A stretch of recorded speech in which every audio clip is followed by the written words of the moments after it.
Entendes o que estás lendo? O podcast que te leva através das páginas da Bíblia, livro por livro, capítulo por capítulo. Uma exposição bíblica emocionante. Aperte os cintos e embarque comigo nesta viagem.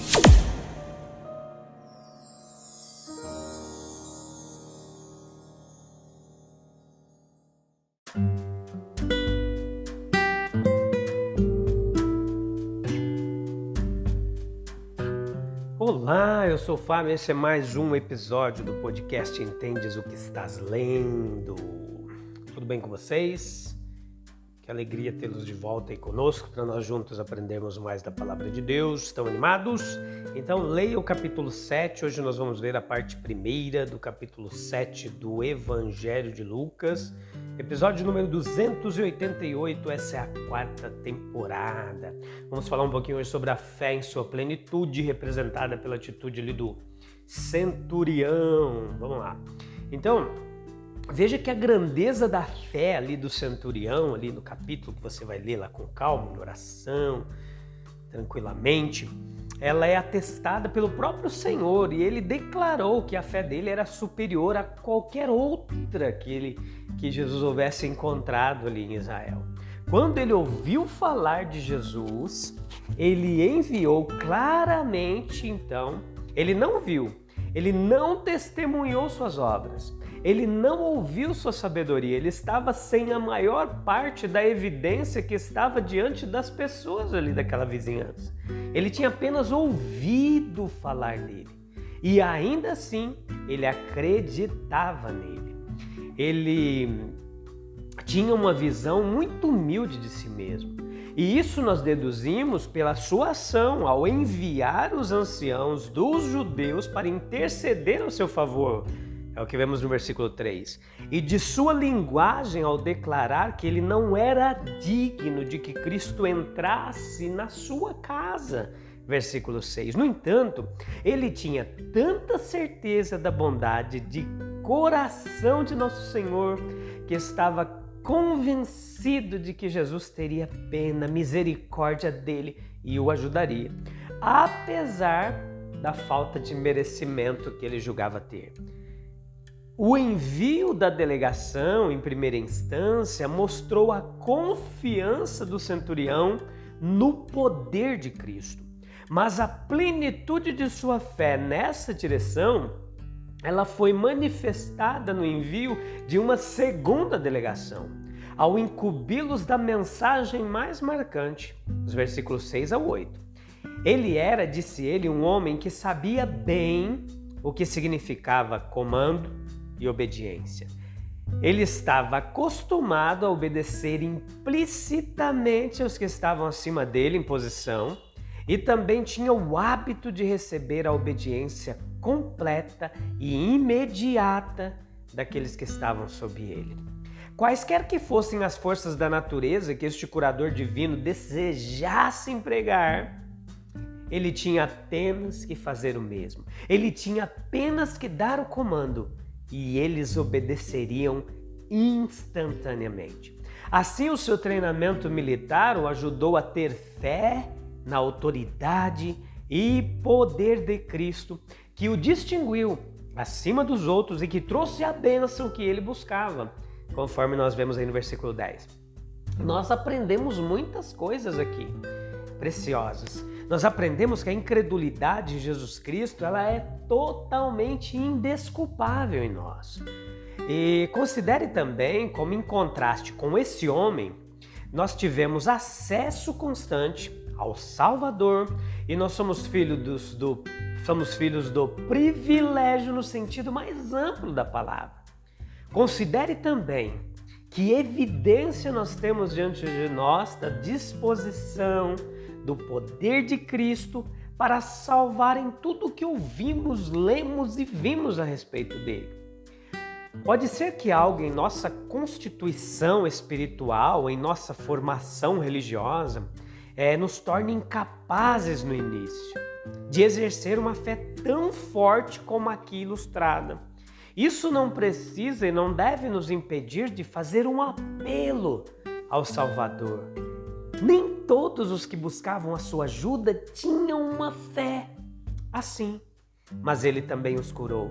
Nós devemos vir como somos e como podemos. Ele é aquele que não quebra cana quebrada. Uma fé fraca, mas sincera, ela não irá para casa sem ser abençoada. Jesus, ele é o Salvador, tanto de doentes como mortos. O versículo 1 ao 17 aqui do capítulo 7 de Lucas, nós vemos Jesus retornando a Cafarnaum após o sermão que ele deu na montanha. O Salvador, ele é confrontado com uma delegação de um centurião que o fala a respeito do seu servo doente. Observemos então a auto-humilhação do centurião. E nesse contexto, nós devemos notar a devoção que ele mostrou ali. Como um prosélito, ele não apenas adotou o judaísmo ali, mas construiu uma sinagoga para acomodar os seus companheiros de adoração. Por isso ele tinha uma excelente reputação, junto a todas as autoridades eclesiásticas ali. Então nós vemos que tudo isso não levou ele à vanglória, exaltação de espírito da parte dele. Ele continuou sendo um homem humilde diante de Deus, depois de toda a sua liberalidade. Por isso ele organiza nada menos que 2 delegações para irem a Jesus Cristo, em vez dele se impor a ele. Ele envia uma delegação de anciãos judeus, note comigo e preste atenção, para pedir a Jesus a cura do seu servo doente. Ele considera esses governantes eclesiásticos melhores do que ele. Ele os valoriza tanto quanto eles mesmos. E na realidade, ele estava espiritualmente muito à frente deles. Mas ele estava inconsciente disso e consciente apenas de sua grande indignidade pessoal. Os anciãos vêm e em seu espírito de justiça própria eles falam de sua dignidade para Jesus. Ele era digno, eles declararam, e provou que dignidade ele tinha quando ele constrói um lugar de adoração a Deus, uma sinagoga ali, o centurião. No entanto, Jesus reconhece a humildade que ditou o envio da delegação e responde ao seu pedido indo com eles para a casa do centurião. Então ele envia uma segunda delegação de amigos para suplicar a Jesus que não se preocupe tanto, visto que ele era totalmente indigno de que ele entrasse na sua casa, ou de que ele o visitasse. A sua ideia era que, como Cristo podia curar seu servo sem o incômodo de vir vê-lo, ele podia curar a qualquer distância. Então ele deveria levar as coisas tão fácil quanto ele podia. Tão forte a sua convicção sobre esse assunto que ele dá uma ilustração militar para provar isso.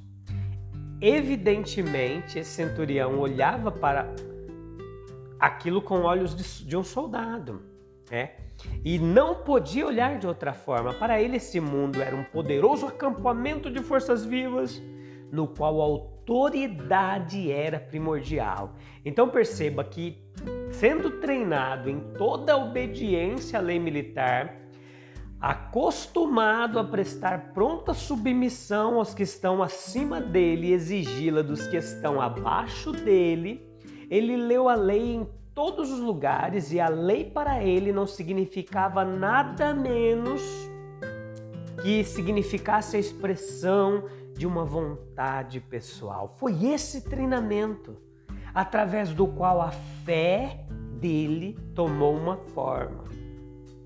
Cristo era, portanto, aos olhos dele, do centurião e de todas, era como um soldado, o centurião de todas as doenças, e eles lhes obedeceriam para que ele pudesse ter afastado a doença do servo por uma simples palavra de comando. E assim ele salvou ele. notemos a admiração de Cristo pela fé desse centurião. Nós vimos como uma grande humildade acompanhada por uma grande fé. As graças, elas vão crescendo proporcionalmente. E temos que notar que olho Jesus tem para a fé. É o produto mais lindo desse vale de lágrimas. Por isso ele está envolto em admiração. Ele a reconhece como maior nesse gentio do que em qualquer outro judeu que ele houvesse visto ou conhecido. A casa de Israel ainda não lidera nenhum cristão ou crente como ele agora encontrá-la naquele soldado, naquele centurião. Claramente, a fé nem sempre é proporcional às oportunidades e vantagens. Quão fraca é a fé de muitos que passaram toda a vida no gozo de milhares de meios de graça.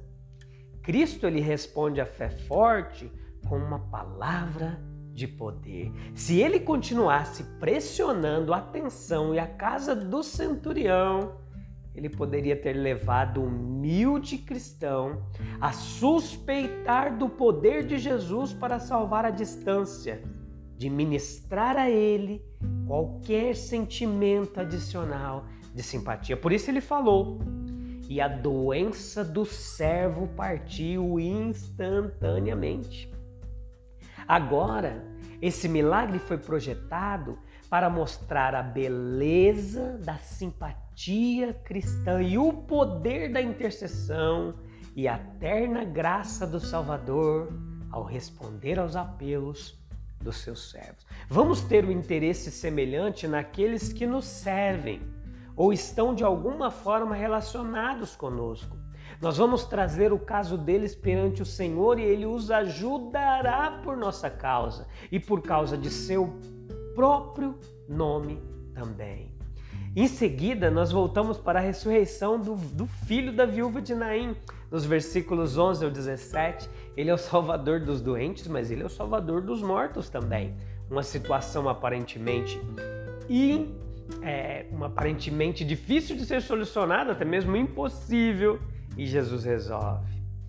Veja que a terrível dor que se apresenta a Jesus, a morte de um filho único de uma viúva.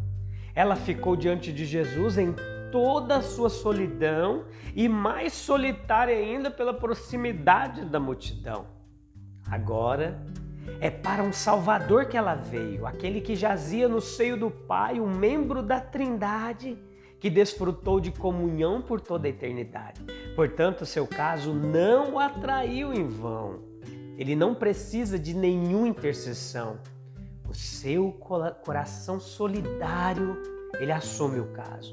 E nós temos uma palavra consoladora que o nosso Salvador falou. Ele disse para ela: não chore. Às vezes, como certo comentarista observou, essa palavra é falada em um sentido bem intencionado, mas não cristão.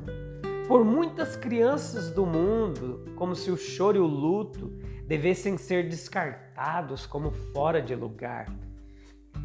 Em outros casos, a palavra é pronunciada com uma boa intenção cristã, mas sem muita ternura humana.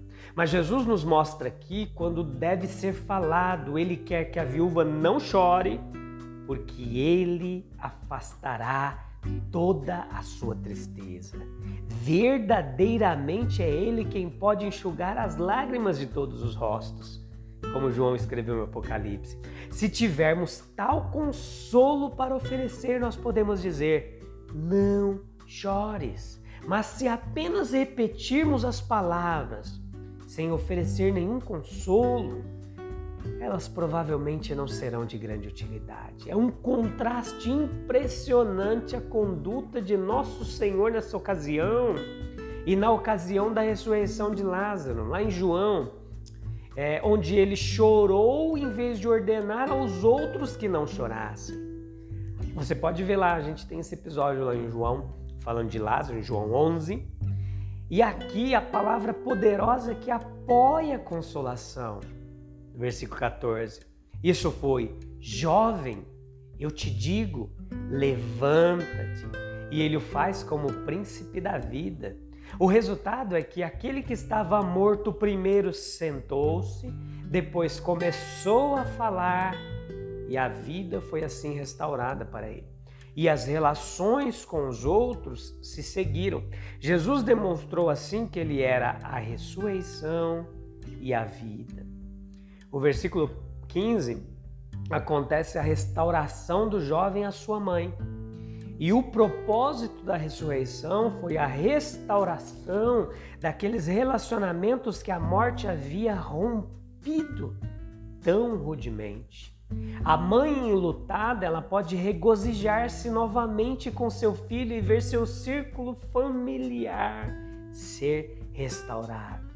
A grande verdade do reconhecimento e restauração através da ressurreição é colocada diante de todos nós.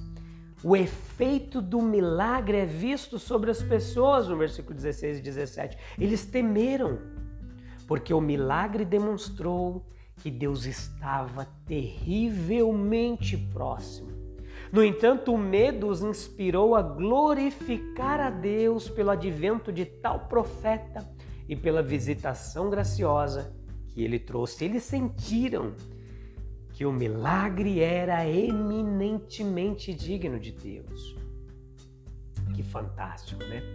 No capítulo 7, versículo 13 e 16, nós vemos eles expressando, né, falando assim: Deus certamente visitou o seu povo. E nós não tem como nós não ficarmos admirados que o povo tenha exclamado como eles fizeram. Deus visitou o seu povo quando testemunharam aquele milagre da ressurreição. Ficou bastante claro que um do mundo celestial estava com eles, entre eles, manifestando poder e misericórdia divina. A grande escuridão da morte havia ofuscado um lar humano. A morte chegara a um jovem, alguém que passara pelos perigos da infância e se qualificara para os deveres maiores e obrigações mais pesadas. Alguém, portanto, para quem a vida era peculiarmente querida e preciosa. Esse jovem era um filho único, em quem todo o amor de sua mãe se concentrava, em quem ela se apoiava, pois ela era viúva, mais necessitada do consolo, do afeto. Uma tristeza suprema agora era dela, exatamente na hora em que a dor estava em sua profundidade. Quando o jovem estava sendo levado para o túmulo, ele é devolvido a ela. Da morte é vivificada para uma nova vida. Há uma luz que não é apenas a luz do dia, mas a luz da consciência. A língua quieta fala novamente. A palidez da morte dá lugar ao tom da saúde. Seu filho é dela novamente. Está em casa novamente. Ela retoma sua vida com a dele. Uma recuperação mais completa da mais profunda tristeza para a mais intensa paz e alegria. E é isso que Jesus faz. A gente volta no próximo episódio, onde nós continuaremos meditando no capítulo 7 do Evangelho de Lucas. Um abraço, até breve, tchau, tchau.